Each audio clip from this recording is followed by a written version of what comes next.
اندازہ کر لیجیے آج کل ایک وبا ہے تصویر کی، اللہ بچائے، گھر گھر پھیل گیا ہے یہ عذاب، کوئی گھر خالی نہیں رہا اس تصویر کی مصیبت۔ آپ نے دیکھ لیا صحیح بخاری کی حدیث ہے، صحیح مسلم کی حدیث ہے، اس کے صحت میں کوئی کلام نہیں کہ حضور اقدس صلی اللہ علیہ وسلم نے اپنے گھر میں داخل ہونا گوارا نہیں فرمایا جب تک کہ ہٹا نہ لے۔ کسی بھی جاندار کی تصویر رکھنا سجانے کی غرض سے، یہ اس کو حضور اقدس صلی اللہ علیہ وسلم نے گوارا نہیں فرمایا، ناجائز قرار دیا، اس کے اوپر وعیدیں ارشاد فرمائی۔ ایک حدیث میں ہے کہ لعن رسول اللہ صلی اللہ علیہ وسلم المصور، رسول کریم صلی اللہ علیہ وسلم مصور پر لعنت فرمائی۔ اور یہ حدیث آپ نے دیکھی اشد الناس عذاب یوم القیامت الذین یضاہون بخلق اللہ۔ اور ایک حدیث میں فرمایا کہ جو لوگ تصویر بناتے ہیں اللہ تبارک و تعالی آخرت میں ان سے فرمائیں گے کہ جو تم نے تصویر بنائی تھی اس کے اندر روح پھونکو،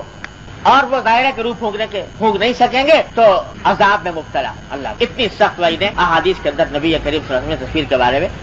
بیان فرمائی۔ اور آج ہم لوگوں کا حال یہ ہو گیا ہے کہ گھروں کے اندر بلا امتیاز بے کھٹکے جا کر دیکھو گھروں کے تو بت خانے بنے ہوئے ہیں، محض زیب و زینت کی خاطر دیواروں پر تصویریں لگائی ہوئی ہیں، اور اپنی طرف سے گویا پہرا لگا دیا ہے کہ فرشتے داخل نہ ہونے پائے ہمارے گھروں، رحمت کے اللہ کی رحمت داخل نہ ہونے پائے ہمارے گھروں کے اندر۔ ان ذی روح تصویروں کے ذریعے گویا پہرے دار بٹھا دیے کہ آئے تو شیطان آئے، اللہ کی رحمت کا فرشتہ داخل نہ، یہ عالم کر دیا۔ حضور نبی کریم صلی اللہ علیہ وسلم نے جب مکہ مکرمہ فتح فرمایا، مکہ مکرمہ فتح ہوا، تو حضرت علی رضی اللہ تعالیٰ فرماتے ہیں کہ حضور اقدس صلی اللہ علیہ وسلم نے مجھے باقاعدہ اس مشن پر بھیجا کہ جو کوئی تصویر کہیں میں بنی ہوئی دیکھوں اس کو مٹا دوں۔ اللہ تدع قبرا مشرفا الا سویتا واللہ تدع تمثالا الا طمستا، جو تصویر بنی ہوئی دیکھوں اس کو مٹا دوں۔ باقاعدہ اہتمام کر کے حضرت صلی اللہ علیہ وسلم نے تصویریں مٹوائی فتح مکہ کے بعد، اور اتنی وعیدیں بیان فرمائی نبی کریم صلی اللہ علیہ وسلم۔ تو بھائی ان گھروں، اور یہ صاف صاف فرما دیا کہ ملائکہ رحمت داخل نہیں ہوں گے اگر ذی روح کی تصویر گھر میں لٹکی ہوئی ہے۔ تو یہ جو گھروں میں رواج ہو گیا ہے بلا وجہ گناہ بے لذت، بلا وجہ ملائکہ رحمت کا راستہ روکنا، اللہ تبارک و تعالیٰ کی رحمتوں سے اپنے آپ کو دور کرنا، یہ جو دن رات ہم مصیبتوں کے اندر مبتلا ہیں، کبھی کوئی عذاب آ رہا ہے، کبھی کوئی عذاب آ رہا ہے، کبھی کوئی پریشانی کھڑی ہو رہی ہے، کبھی کوئی پریشانی کھڑی ہو رہی ہے، یہ سب اس واسطے کہ اللہ کی رحمت کو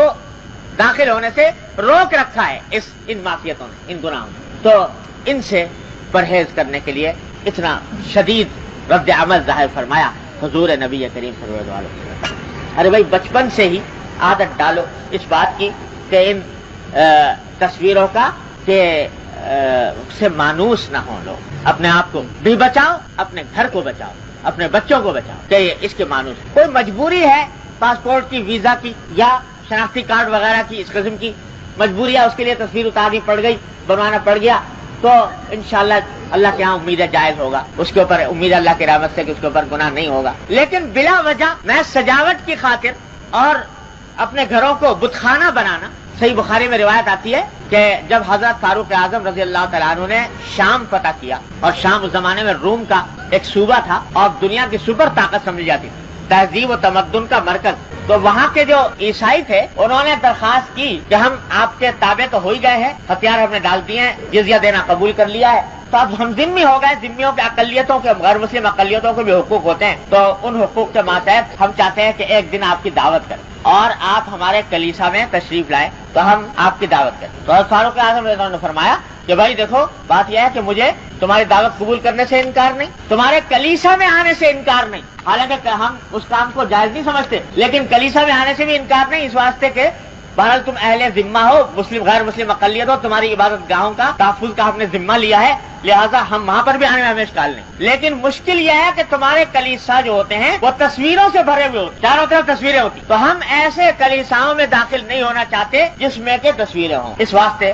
ہم آنے سے معذور، داخل ہونے سے آپ نے منع فرمایا ان کلیساؤں سے۔ تو بھائی اتنی بات ہے، اور آج یہ شیر مادر کی طرح اس کو بالکل رواج اس طرح پھیل گیا ہے۔ آج کہا جائے تو لوگ کہتے ہیں کہ صاحب کیا کریں، تو زمانہ ہی ایسا آ گیا، یہ تو دور ایسا آ گیا، بچنا بڑا مشکل ہے۔ ارے بھائی یہ حضور اقدس نبی کریم صلی اللہ علیہ وسلم نے ارشاد فرمایا تھا کہ ایک زمانہ ایسا آ جائے گا کہ سارے دین کو مٹھ کو کے اوپر عمل کرنا ایسا ہو جائے گا جیسا آگ کا انگارہ ہاتھ میں تھامنا، وہ دور آ گیا۔ لیکن جو اللہ کا بندہ اللہ کے اوپر بھروسہ کر کے اور اس کا اہتمام کرتا ہے تو اللہ تبارک و تعالیٰ کی طرف سے مدد بھی ہوتی ہے اور ثواب بھی اتنا ملتا ہے کہ حضور نے فرمایا کہ ایک آدمی کو 50 صحابہ کے برابر ثواب، اتنا ثواب۔ ذرا سا اس کے اوپر ہمت کر کے دیکھیں۔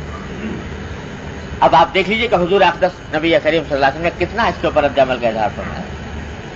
تو بلا وجہ تصویروں سے اپنے آپ کو آلودہ کرنا، اس سے خود بھی بچیں، دوسروں کو بھی